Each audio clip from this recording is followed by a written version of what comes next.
Before we begin, I quickly want to mention that my wife told me that my community would probably enjoy another Q&A. And so sure, being a good husband, why not? If you'd like to ask me questions for that Q&A, head over to our Discord where you'll find a special chat room for those questions. But now, without further ado, let's get into the video.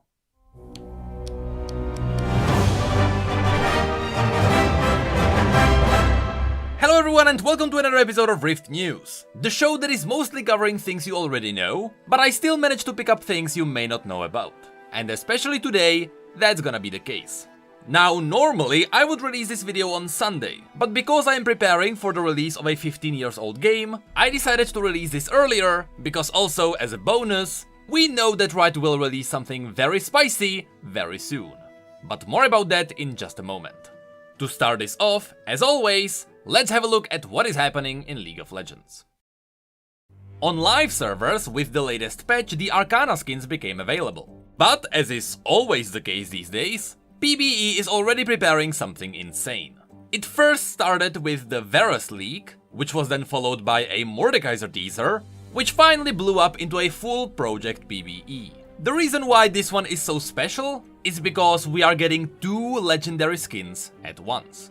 First, there is Mordekaiser. Just like Jhin, Mordekaiser is an evil AI that serves as the villain of this universe. Now, of course, most of you have already checked this skin out. I mean, it's the project skin line. People gather around these like hungry chickens. And I'll have to be honest, it's a project legendary skin. Of course, it looks absolutely amazing. But on Twitter, the original VFX artist revealed some really cool things about the skin which you may not know about. So here are all the cool features of the new legendary skin. First, there is the dance. Just like pretty much every mechanical skin in League, it is based around techno. But I like the falling rain. It's a reference to the fact that it always rains in every story that project has. Mordekaiser's ultimate takes you into the futuristic city of the project universe. And this one blows my mind, because if you're not aware, all skins in League of Legends have a memory limit. They can't be super complex, because if you put a lot of skins in the same game with high memory, that will legitimately break all their computers. That's why it is incredible to see this work even with the memory limit. Though cleverly you can bypass a lot of the memory by simply taking the buildings and copying them. But you know, most of these are smoke and mirrors anyway.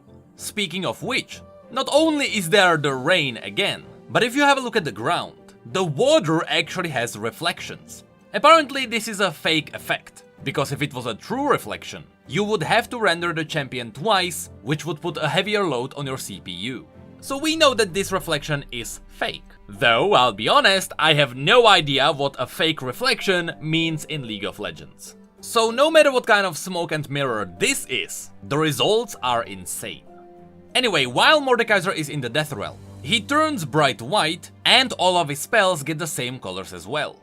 And if Mordekaiser kills his target, he will keep this coloring in the outside world until the enemy respawns. Another cool detail is that his mace has a bigger splash depending on how many targets you hit. In his joke, he is dealing with a lot of pop-ups, just like many of us. And during his death, you can see a tiny robot detach from his body and run away. When he respawns, that robot then attaches to the body again. This is because Mordekaiser is a rogue AI. The body is really just a weapon. The mind is in that tiny robot. Project Jhin works in the exact same way. When Project Jhin dies, you can see the little robot detach from his face. But that's all the cool details about Mordekaiser. So now let's have a look at the other legendary skin, which is Renekton. First of all, just like it is with Warwick, you can see human Renekton inside the project suit. And the way you get to see him is also covered in the details. First of all, the dance animation fits with Mordekaiser. They all follow the same techno beat. When Renekton activates his ultimate, you get new UI on your screen, and this UI is fully functioning. On the left side you can see your rage. On your right side you can see the duration of your ultimate. And in the middle you can see a counter for how many kills you get during your ultimate. Though it doesn't count kills before you activate it or after it expires. Now when it comes to his helmet, you can see that Renekton reveals his face when he's not in danger, which means that he's not attacking anything and there are no enemy champions nearby. that's when his helmet will automatically disappear. Though it won't disappear if you are above 50 rage. And when it comes to rage, the more rage he has, the more his back lights up. You can really see the difference in the model after you spend it on an ability. Interestingly, in his recall, you can see that he's attacked by program units. And that's because, you have to remember, Project, Program and Praetorians are all part of the same universe. Then when it comes to his joke, yes, he's playing virtual skateboarding, and in his death he just falls apart. But that is it for Renekton as well. So now let's have a look at the other skins. There is Project Sejuani, which took everyone by surprise. Or at least it certainly did me. And I have to say, she looks amazing. I really love the mechanized bristle. It looks like a really cool fan skin that was turned into reality. And I mean this as a compliment. Fan skins are often cooler than the real deal. Then there is Project Senna, which is following the classic Project traits, which means that her spell effects are mind-blowing, though it is interesting to see that Riot didn't really redesign her gun. That's usually what all her skins do. But here the gun looks very similar to her classic skin. And finally there is Silas. If you're wondering why, unlike all the other Project skins, he's not fully mechanized, that's because, based on his bio, it is theorized that he escaped the Project Corporation. So he got out before he was turned into an experiment. That's why he also has the chains. And even though he's a rebel, he actually answered the call of Ash, and so he is on the good side. Once again, that's probably because he hates Project. Anyway, if there is one champion which I didn't expect to get a Project skin, it is Silas. But boy am I glad he got it, because it looks incredible. And funnily enough, this one also marked the return of the prestige skins. But instead of champagne pink, the coloring of this one is more of a golden purple, which I think looks better. And of course, lastly there is the skin that leaked this all, Varus, who, ironically for the one who started this all, is a bit underwhelming. But that's simply because Varus doesn't have the most visually appealing abilities. They are very simple and straightforward, so Riot couldn't do much with him. Anyway, of course, all of these skins, including the two legendaries, have their chroma skins. But unfortunately, and this is just my opinion, but I think the colors are a little bit all over the place. Like, there is a skin with blue and orange, yellow, blue and purple, blue, green, yellow, brown and red, and whatever the heck that is. Honestly, the only cool ones are the Sejuani skins. Those are the only ones that seem unified. And I don't really know why the rest doesn't feel this way. Anyway, of course, all of this will be tied to a new project event. So yes, just like we speculated in the last news, the data-mined project music will be played in the client. And this event will also include a lot of icons for all the new champions, more icons that are confirmed to be part of an event pass, there's also a new ward, and 3 new emotes. While that is it for the project event, there is one more thing that Surrender 20 data mined. The next wave of Clash rewards. The next tournament will be themed around Bilgewater, so you'll be able to earn some Bilgewater banners and Bilgewater trophies. Now that is it for League, so now let's check out what's happening in the other games. While nothing is really happening in TFT, Surrender 20 data mined 3 new assets. These are connected to missions, which are connected to an event that is called Skyglass. I assume this is what will replace hyperrolling, because hyperrolling is not a permanent game mode. And it seems like there will be 3 rewards connected to that. 2 new emotes and an egg. But remember, there are supposed to be some kind of rewards for hyperrolling. If you placed in a blue tier or higher, you will get something. But we still don't know what. Maybe that's what these emotes are. But that's really it for TFT as well. So now let's have a look at Legends of Runeterra. I am recording this on the 18th of May. So from my perspective, tomorrow there will be a new event. Now Riot posted this new teaser, which really looks like something from the Event Horizon skin lines. Or Darkstar in other words.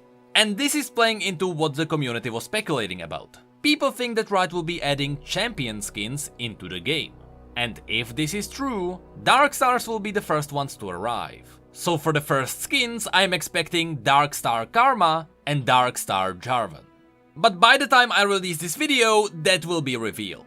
So depending on what I show on the screen right now, that will be either confirmed or disproven. I just really hope it is the skins. A little message from the future, it turns out that's exactly the case. On top of the experimental duo queue, which is a game mode where you can climb the ladder as a team, the big feature of this event are skins. These will give your champions new art and entire new level up animations.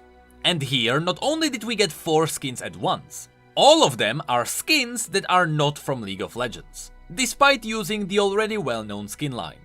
We have Cosmic Zephyr Yasuo, he is the one whose background was used as the teaser.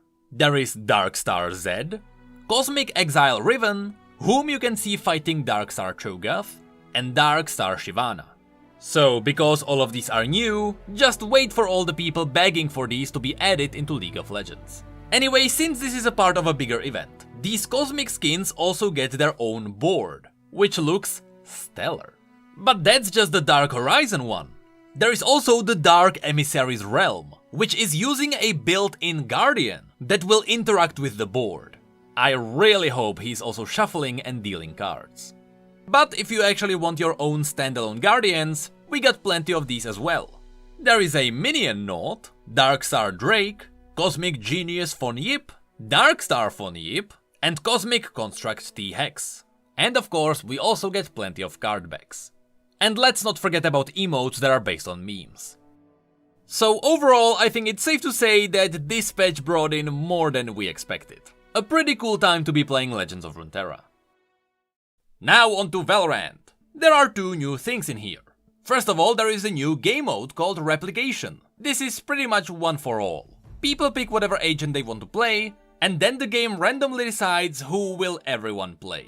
Unfortunately, the synergies between the same agents are not that great, so it's kinda a gimmicky game mode. Yes, Killjoy can be very annoying to push through, but at the end of the day, a flash is still a flash. You can play team of flashes anyway, so Replication doesn't really change that. But the other cool new thing is the Minima collection. This skin line is based on the old GoldenEye age, back when guns had like 3 polygons. If you are a minimalist, you will really like these. And finally, this takes us to Wild Rift. While not much seems to be happening here, Riot is already teasing what's coming next. The hunting event is over, and it was revealed that the new nemesis is between Nasus and Renekton, not Xerath and Azir as we hoped. But on top of that, there are 2 new teasers for the next 2 champions. Those are going to be Irelia and Syndra, though we don't have any more info on them just yet. And this takes us into the spiciest thing, Riot's official post about the Pride Month. You see, here they talked about all the things which we have mentioned in the previous news. League of Legends will get their Poro icons, which will also give you a rainbow home guard. There is a free permanent TFT icon with that. Of course, there is all the new missions, which we have mentioned before. From these missions, we will get the 2 new emotes. Legends of Runeterra has Tiaris emote, a lot of new icons, and a new Pride Guardian. All of this will be in the store for free. TFT will get new booms, and everyone will have a rainbow at the beginning. However, the booms will be unlocked through a special mission, in which you will have to build a team where you have Leona and Diana in the same team at the same time. I know, be patient, we'll get to that. Wild Rift will also get its own icons, there is also a home guard, there is also an emote, and this takes us to the main point of this post. You see here, if you actually read it, they mention twice that soon the narrative team will be releasing a new story about Leona and Diana. Which means that, ladies and gentlemen, Leona and Diana got officially confirmed. You no longer have to unofficially ship them, this is canon. First it was mentioned here, where they say, you may have noticed the allusions to Diana and Leona in the missions. A narrative release covering their temple education in Targon together will drop sometime soon. As to what happens on the Festival of the Nightless Eve, you'll just have to see to find out. I assume that this means that we are getting a bigger color story. But later, when they talk about their merch, they say, did I mention there is a Pride fan too? A large hand fan that you can use to cool yourself down while reading the new Diana and Leona lore. Which pretty much confirms that there will be something spicy happening there. And I kinda hope it is fanfiction style. Because you know, there is blood and gore in League already. If you really read the stories, it is definitely 18+. So sure, Riot, I am ready to read about Leona and Diana. But speaking of merch, let's have a look at that now, because there are some cool new things here as well. You see, besides all the new Pride merch, which this year will be represented with a new Ward theme, you can also get a new mug, but mainly, there are some new things happening in the store besides this. They finally resupplied KDA, because somehow all that merch is still madly selling till this day. So if you missed your lightstick or your mask, feel free to get those. However, there is some new leaked merch as well. In the East, they usually get better merch than we have in the West. That's because there they are more of collectors. And so pricier things sell there easier. But I really hope that the new item that appeared there will also appear in the West. You see, just as we mentioned in the last Rift news, the Aatrox figure arrived. This one was leaked because the icon appeared on PvE. So we knew Blood Moon Aatrox was coming. But together with that, there is a new collection pack that features 3 of the Blood Moon masks.